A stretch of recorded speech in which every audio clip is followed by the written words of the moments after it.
পালং শাক তো আমরা খেয়েই থাকি, কিন্তু একবার এইভাবে পালং শাক বানিয়ে দেখুন, আশা করছি আপনাদের ভালোই লাগবে। পালং শাক আমি এর আগে 2-3 বার আপনাদেরকে বানিয়ে দেখিয়েছি, সেটা ছিল নিরামিষ। আর পালং শাক আজকে আমি বানিয়ে দেখাবো একদম আমিষ। তাহলে আর দেরি না করে ঝটপট রেসিপিটা শুরু করি। ভিডিওটি সম্পূর্ণ দেখুন ও চ্যানেলটি সাবস্ক্রাইব করে বেল আইকনটি প্রেস করুন, যাতে প্রতিটি ভিডিওর নোটিফিকেশন সবার প্রথমে আপনার কাছে যায়।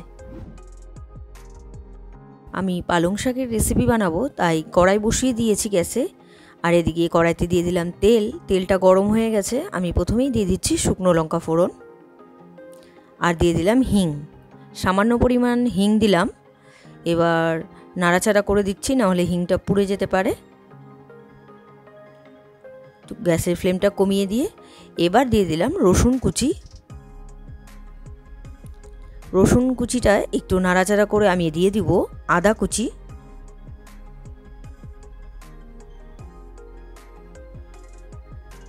এবার আবারও নাড়াচাড়া করে আমি দিয়ে দিচ্ছি কাঁচা পাকা লঙ্কা।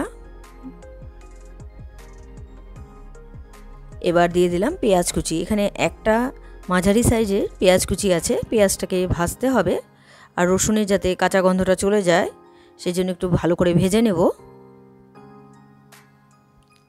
পেঁয়াজটা মোটামুটি নরম হয়ে গেছে, দেখুন ভাজা হচ্ছে। এবার দিয়ে দিলাম চৌকো করে কেটে রাখা আলু। আলু দিয়ে আমি আবারও একটু ভেজে নিচ্ছি। তারপর দিয়ে দেব আমি টমেটো কুচি দিয়ে দিলাম। টমেটো কুচি দিয়ে একটু নাড়াচাড়া করে দিচ্ছি।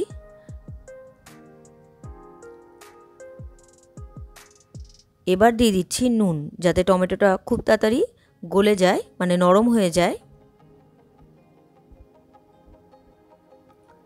নুন দিয়ে আবারও একটু নাড়াচাড়া করে দিচ্ছি। টমেটোটা মোটামুটি নরম হয়ে গেছে। এবার দিয়ে দিচ্ছি কিছু রেগুলারের গুঁড়ো মশলা। আমি প্রথমেই দিয়ে দিলাম হলুদ গুঁড়ো, তারপর দিয়ে দিলাম জিরে গুঁড়ো, এবার দিয়ে দেব লাল লঙ্কা গুঁড়ো, আর দিয়ে দিলাম ধনে গুঁড়ো, আর দিয়ে দেব একটু সামান্য পরিমাণ মিষ্টি, মানে আমি গুড় এখানে ব্যবহার করলাম। এবার আমি নাড়াচাড়া করে মশলাটাকে কষাতে হবে। আমি কিন্তু এখানে কোনো রকম জল ব্যবহার করব না। মশলাটাকে একটু ভাজতে হবে শুকনোই।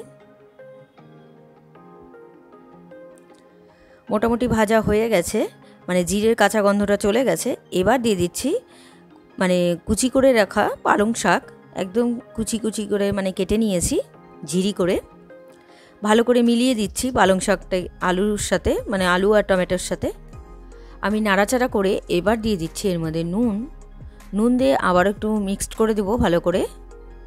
আর এখানে কোনো রকম জল ব্যবহার করব না, পালং শাক থেকেই জল বেরোবে। আমি ঢেকে দিলাম। কিছুক্ষণ পরে আমি ঢাকনা খুলে নিলাম। দেখুন পালং শাক থেকেই জল বেরিয়েছে, আর পালং শাকটা একদম মজে গেছে, মজে একদম অল্প হয়ে গেছে। আর যারা পালং শাক খেতে একদমই পছন্দ করেন না, তারা একবার খেলে আশা করছি তাদেরও ভালো লাগবে। আর পালং শাক তো স্বাস্থ্যকর। কথা বলতে বলতে দেখুন রান্নাটাও কমপ্লিট। আমি গ্যাসটা অফ করে দিচ্ছি। তৈরি হয়ে গেল আজকের রেসিপি আমিষ পালং শাক। এর আগে আমি নিরামিষ পালং শাক আপনাদেরকে 2-3 বার দেখিয়েছি। আজকে আমিষ পালং শাক আপনাদেরকে তৈরি করে দেখালাম। আশা করছি আপনাদের ভালোই লাগবে। আপনাদের যদি ভালো লেগে থাকে তাহলে ট্রাই করার অনুরোধ রইল। আর ভিডিওটা ভালো লাগলে like, comment, share and subscribe করতে ভুলবেন না। বাই।